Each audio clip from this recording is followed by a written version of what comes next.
Hello guys, in this video I'm going to show you how you can add a video to your PowerPoint presentation. So here if I start with a blank presentation, you will see that everything is blank.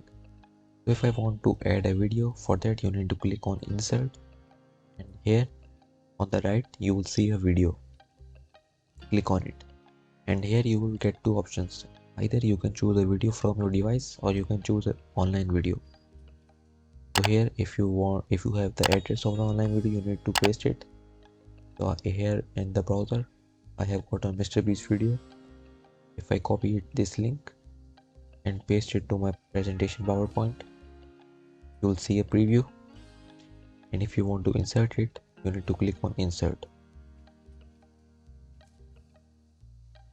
and in a moment the video will be inserted. If you want to replace it, you can move its direction, you can resize it, you can do anything with you want. And if you want to play it, you need to click on the play icon and this will play the video. I hope you found this video useful. Please hit the like button and don't forget to subscribe to our channel for more tutorials like this. And I will see you in the next one.